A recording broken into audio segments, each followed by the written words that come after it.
ESIC के इस कार्यक्रम में उपस्थित मेरे साथ मंच पर मेरे मित्र और सहयोगी मंत्री माननीय रामेश्वर तेली जी, श्रम विभाग के सचिव माननीय अपूर्व चंद्रा जी, ईएसआई के हमारे महानिदेशक श्री मुकमित भाटिया जी, इस कार्यक्रम में उपस्थित अधिकारीगण,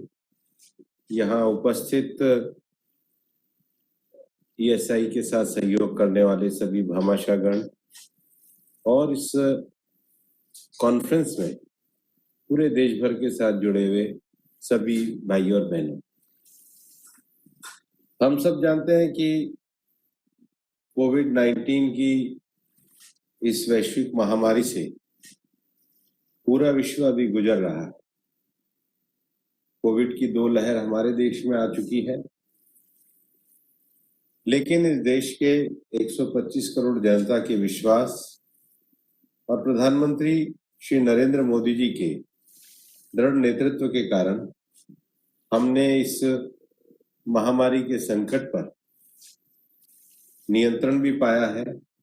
और एक भारी संख्या में राहत भी प्रदान करी। और इसलिए इसको लड़ने के लिए सरकार के द्वारा जो 3 विषय तय किए गए कि महामारी आनी तो इसकी ट्रैकिंग, टेस्टिंग और ट्रीटमेंट, क्योंकि सबसे पहले जब ये महामारी भारत में आई थी तो वायरोलॉजी की केवल एक टेस्टिंग लेबोरेटरी हमारे यहाँ पूना में थी। आज देश भर में 4000 से ज्यादा टेस्टिंग लेबोरेटरी है, 2000 से ज्यादा डेडिकेटेड हॉस्पिटल्स हैं और उसमें ईएसआई के द्वारा भी डेडिकेटेड हॉस्पिटल इस महामारी के लिए बनाए गए। दूसरा विषय जो है वो ट्रैकिंग का इसलिए भी महत्वपूर्ण है क्योंकि संक्रमण के इस रोग में प्रॉपर मास्क लगाना, पीपी किट लगाना, पीपी किट की आवश्यकता, सोशल डिस्टेंसिंग का ध्यान रखना, ये सब ऐसी चीजें थी जिसके लिए लोगों को जागरूक करना भी आवश्यकता था और कम्युनिटी में भी एक अप्रोच करने की आवश्यकता थी। उस अप्रोच करने के कारण ही आज प्रधानमंत्री जी ने जिस प्रकार से सभी लोगों को मास्क पहनने के लिए प्रेरित किया, आज मास्क उत्पादन के क्षेत्र में, आज पीपी किट के निर्माण के क्षेत्र में हमारा देश आगे बढ़ा है। आज पूरे देश में जो पीएम केयर फंड हम लोगों ने इकट्ठा किया था, आज 40,000 से भी ज्यादा वेंटिलेटर पूरे देश में पहुंचाए गए, 1 लाख से ज्यादा ऑक्सीजन सिलेंडर, इन सब चीजों की व्यवस्था की गई। और सबसे बड़ी बात है ट्रीटमेंट को लेकर के आज जिस प्रकार से हमने पूरे देश में वैक्सीनेशन का अभियान चलाया है, आज की तारीख में मेरा मानना है कि 30 करोड़ से ज्यादा लोगों का वैक्सीनेशन हो चुका है। हमने कोविड जब पहली बार देश में आया तो सबसे पहले उसके लिए टास्क फोर्स का गठन हमारे यहाँ तुरंत किया गया। उसका परिणाम था कि देश में 2 वैक्सीनेशन, कोवैक्सीन और कोविशील्ड को हमने आज देश के लोगों की सुरक्षा के लिए न केवल वैक्सीनेशन को निर्मित किया, बल्कि आवश्यकता को देखते हुए स्पुतनिक जैसे वैक्सीनेशन का भी उत्पादन और निर्माण देश में किया। और इसलिए आने वाले नवंबर-दिसंबर तक देश में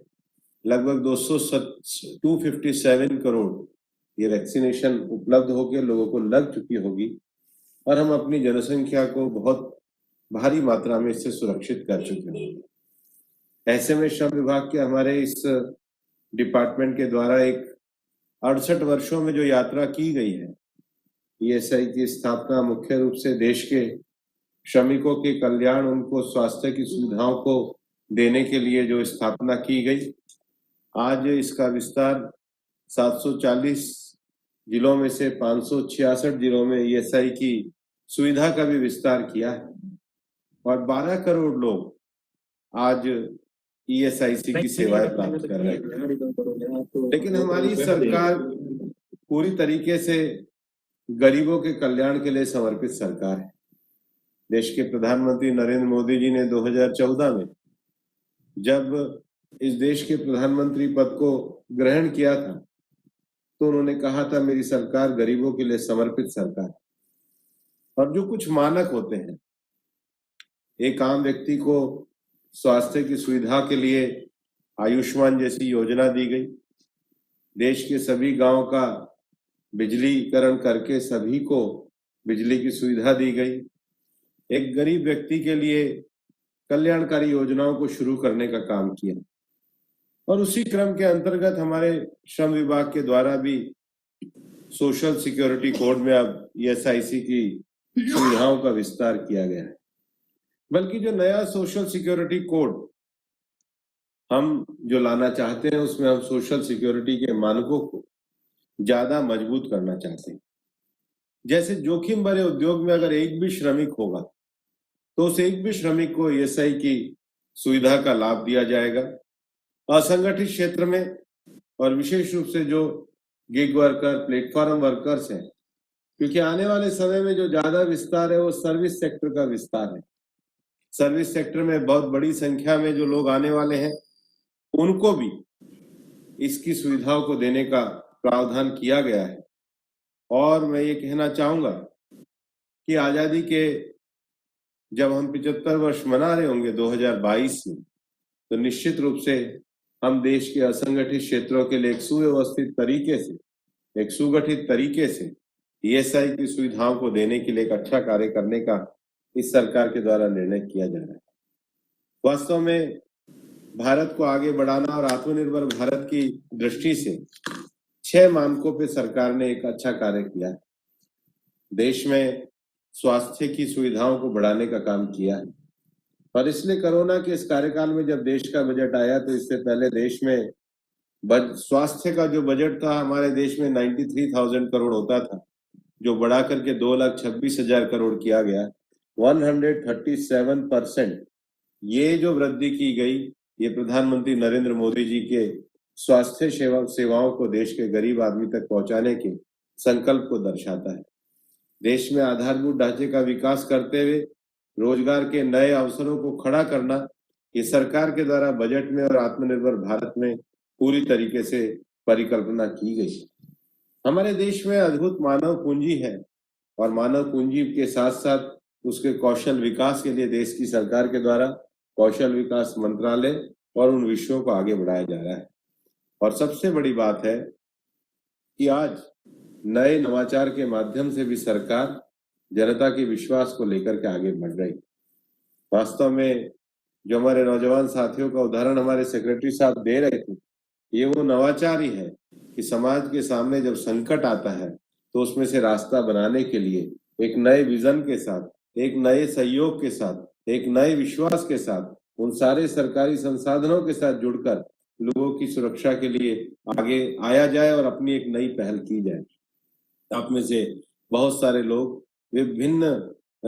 एनजीओ के माध्यम से, चाहे मेरे को पता लगा ऑटो रिक्शा के क्षेत्र के लोगों से, गरीब मजदूरों के हित में लोगों को ऑक्सीजन पहुंचाने के लिए नए नए प्रयोग अपने अपने क्षेत्रों में और विभिन्न श्रमिक वर्गों के साथ मिलकर के आप काम कर रहे हैं। हो सकता है काम करने का आपको पहले अनुभव ना रहा हो, लेकिन इस महामारी के इस दौर में आपके अंदर जो मानवता का भाव आया और आपने जिस प्रकार से इस संकल्प को बढ़ाया, आज विभाग के द्वारा भी आपका सम्मान किया गया है। लेकिन ये सम्मान केवल आपने कोई काम शुरू किया हो तो कोई इस भावना से नहीं किया होगा कि सम्मान मिलेगा। ये वास्तव में इसी प्रकार से होता है, जब हम अच्छे मन से और सच्चे मन से समाज के लिए काम करते हैं तो हमारे को अपने आप सम्मान मिलता है। लेकिन ये सम्मान आपको केवल पुरस्कृत करना नहीं है, ये समाज में उस विश्वास और भरोसे के भाव को जगाना है कि हम सबके मन में, अपने मन में जो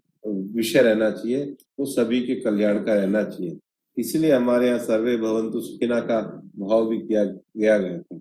और गांधी जी ने तो देश के शासन से लेकर हर व्यक्ति के जीवन में कहा था कि जब भी हम कोई शासन पद्धति, नीति और विश्वास पे, जब भी अपने जीवन के किसी भी लक्ष्य को पूरा करते हुए अपनी कोई नीति सार्वजनिक रूप से लागू करने पर विचार करें तो हमारे मन में समाज के सबसे अंतिम व्यक्ति का चित्र हमारे मन में आना चाहिए। देश के प्रधानमंत्री के मन में उनकी सारी नीतियों को लागू करते समय हमेशा देश के अंतिम व्यक्ति के कल्याण की भावना आती है, उसी को लेकर हमारी सरकार काम करती है। और इसलिए हमारी सरकार जो माननीय प्रधानमंत्री जी के नेतृत्व में चल रही है, उसकी संकल्पना जो है वो एक तरीके से मिनिमम गवर्नमेंट और मैक्सिमम गवर्नेंस की है। शासन में सब अड़चनों को दूर करते हुए हम सरलता के साथ, सुगमता के साथ हर व्यक्ति तक शासन की मूलभूत सुविधाओं को पहुंचाएं, उसके लिए कार्य करने का संकल्प है। इसलिए ईएसआईसी के इस नए सोशल सिक्योरिटी कोड में जो नए प्रावधान है वो निश्चित रूप से सब लोगों तक पहुंचने के लिए, लाभ पहुंचाने के लिए और बड़े श्रेयस्कर होंगे। और आज ये जो हमारे इस कोरोना के इस काल में जिस प्रकार से सामाजिक वर्ग के सभी संगठनों की ओर से हमारे अस्पतालों को सहयोग दिया है, उनको पुरस्कृत करने का, सम्मानित करने का विभाग के द्वारा जो कार्यक्रम किया है, मैं विभाग के अधिकारियों के भी इस दूरदृष्टिपूर्ण कदम की सराहना करता हूं कि उन्होंने इस नवाचार और जन भागीदारी के साथ जुड़ने वाले लोगों को पुरस्कृत करके विभाग के जो संवेदनशील होने के और लोगों के साथ जुड़ने के भाव को आगे बढ़ाने का काम किया है। यहाँ जो लोग आए हैं और जिन्होंने कोरोना के इस काल में ईएसआई के अस्पतालों के साथ जुड़ करके जिस प्रकार से सेवा कार्य किया है, मैं उनका भी अभिनंदन करता हूँ। देश भर से जुड़े हुए सब हमारे ईएसआईसी के जितने भी कर्मचारी हम सबसे जुड़े हैं, मैं उन लोगों का भी अभिनंदन करता और मैं विश्वास करता हूँ कि हम सब एक टीम के रूप में मिलकर आने वाले समय में देश के श्रमिकों की सेवा करने के लिए, उनके स्वास्थ्य की चिंता करने का जो मैंडेट हमारे विभाग को है, हम उसको एक टीम के रूप में करते हुए अपने विभाग को सेवा कार्यों के साथ जोड़ेंगे। बहुत बहुत धन्यवाद। जय हिंद।